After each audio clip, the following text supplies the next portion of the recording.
मुक्ति और अभीरा को हमेशा के लिए अपने अपने रास्ते से हटाने के लिए मेहर एक बड़ी चाल चलने वाली है और मुक्ति पर जानलेवा हमला करने का प्लान बनाती है।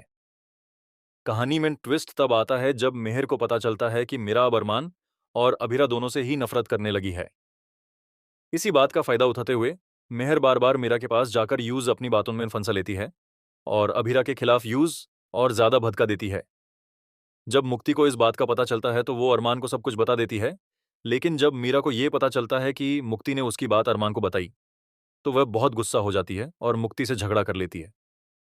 इसी बीच मेहर वहां आती है और मुक्ति का हाथ पकड़कर उसे जबरदस्ती अपने साथ ले जाती है। जी से देखकर मायरा हैरान रह जाती है।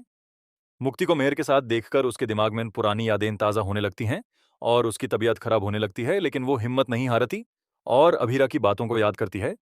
मायरा को मुक्ति की फिक्र होने लगती है और वो उसके पीछे चली जाती है। वहां जाकर वो देखती है कि मेहर मुक्ति को जान से मरने की धमकी दे रही है और जब मेहर गन निकालकर मुक्ति पर तान देती है तो मीरा डर जाती है और तुरंत वहां पहुंच जाती है, जिसे देखकर मेहर अपनी गन छुपा लेती है। इसके बाद कहानी में एक बड़ा मोड़ आता है जब अभीरा को सब पता चलता है और वो तुरंत मीरा और मुक्ति के पास पहुंचती है।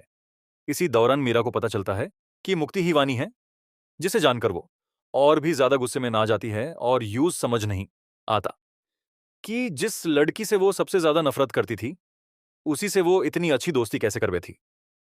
इस सच के सामने आने के बाद मीरा मुक्ति से बात करना बैंड कर देती है, जबकि मुक्ति पूरी तरह कंफ्यूज हो जाती है।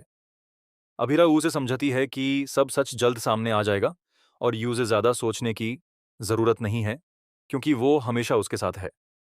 अब देखना यह होगा कि क्या अभीरा मेहर की सच्चाई सबके सामने ला पाएगी और क्या अरमान और मीरा को यकीन हो जाएगा कि अभीरा की कोई गलती नहीं थी, बल्कि उसके साथ ही गलत हुआ था।